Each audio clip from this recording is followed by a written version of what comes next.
നമസ്കാരം, ഇത് filmy beat Malayalam.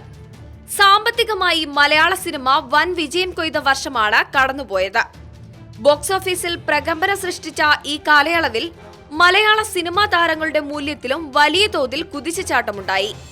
ഇതിൽ പ്രധാനപ്പെട്ടത് മോഹൻലാലിന്റെ മികവ് തന്നെയാണ്.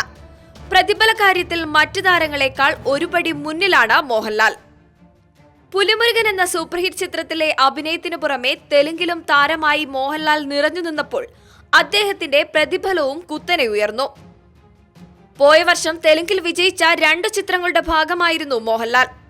2015 തുടർച്ചയായുള്ള പരാജയത്തിനു ശേഷം ലാലേട്ടന്റെ 4 സിനിമകളാണ് 2016 പ്രദർശനത്തിനെത്തിയത്. 4 ചിത്രങ്ങളുടെയും തകർപ്പൻ ഹിറ്റിന് പിന്നാലെ പ്രതിഫലവും ഉയർന്നു. 5 കോടിയാണ് ഇപ്പോൾ ലാലേട്ടൻ പ്രതിഫലം വാങ്ങുന്നതെന്നാണ് ലഭ്യമായ കണക്കുകൾ പറയുന്നത്. ലാലേട്ടൻ കഴിഞ്ഞാൽ പിന്നെ രണ്ടാമത് മമ്മൂക്ക തന്നെ. പോയ വർഷം മമ്മൂട്ടിയെ സംബന്ധിച്ചിടത്തോളം മികച്ച വർഷമല്ലായിരുന്നുവെങ്കിൽ കൂടി 2.5 കോടിയാണ് അദ്ദേഹത്തിന്റെ പ്രതിഫലം. ഇക്കാര്യത്തിൽ ജനപ്രിയ നായകൻ ദിലീപും ഒട്ടും പിന്നിലല്ല. 2.5 കോടി തന്നെയാണ് ദിലീപും വാങ്ങുന്നത്. മോഹൻലാലിനും മമ്മൂട്ടിക്കും ദിലീപിനും പിന്നിൽ താരമൂല്യത്തിലും പ്രതിഫലക്കാര്യത്തിലും മുന്നിൽ നിൽക്കുന്നത് പൃഥ്വിരാജും നിവിൻ പോളിയുമാണ്. പൃഥ്വിക്ക് 1.5 കോടി ലഭിക്കുമ്പോൾ നിവിൻ പോളിക്ക് ലഭിക്കുന്നത് 1.25 കോടി രൂപയാണ്. ദുൽഖർ സൽമാനും ബിജു മേനോനും കുഞ്ചാക്കോ ബോബനുമാണ് തൊട്ടു പിന്നാലെ. 75 ലക്ഷം രൂപയാണ് ഇവരുടെ പ്രതിഫലം. ജയസൂര്യയാണ് 75 ലക്ഷം രൂപ പ്രതിഫലം വാങ്ങുന്ന മറ്റൊരു താരം. ജയറാമിനും ഫഹദ് ഫാസിലിനും ലഭിക്കുന്നത് 50 ലക്ഷം രൂപയും. വനിതകളിൽ lady super star Manju Warrier തന്നെയാണ് പ്രതിഫലത്തിൽ ഒന്നാമത്. 50 ലക്ഷമാണ് താരത്തിന്റെ പ്രതിഫലം.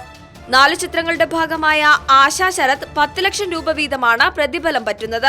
ഒരു സിനിമയ്ക്ക് പ്രതിഫലം വാങ്ങുന്നവരെ പോലെ ദിവസക്കൂലിക്കാരും മലയാള സിനിമയിലുണ്ട്. തിരക്കേറിയ സഹനടന്മാരാണ് ഇങ്ങനെ പ്രതിഫലം ഈടാക്കുന്നത്. പോയ വർഷം 12 ചിത്രങ്ങളിൽ അഭിനയിച്ച അജു വർഗീസിന് ഒരു ദിവസത്തെ പ്രതിഫലം 2 ലക്ഷം രൂപയാണ്. 8 ചിത്രങ്ങളിൽ അഭിനയിച്ച സുധീർ കരമന ഒരു ദിവസം ഈടാക്കുന്നതും 2 ലക്ഷം രൂപ തന്നെ. സുരാജ് വെഞ്ഞാറമൂടാണ് മറ്റൊരു ദിവസക്കൂലിക്കാരൻ. ഒരു ദിവസം 1 ലക്ഷം രൂപയാണ് സുരാജ് വെഞ്ഞാറമൂട് ഈടാക്കുന്നത്. സിനിമാ മാസികയായ വെള്ളി നക്ഷത്രമാണ് താരങ്ങളുടെ പ്രതിഫലത്തെ സംബന്ധിക്കുന്ന വിവരങ്ങൾ പുറത്തുവിട്ടത്. ഈ വാർത്ത ഇഷ്ടമായെങ്കിൽ like it, share it and subscribe to Filmibeat Malayalam.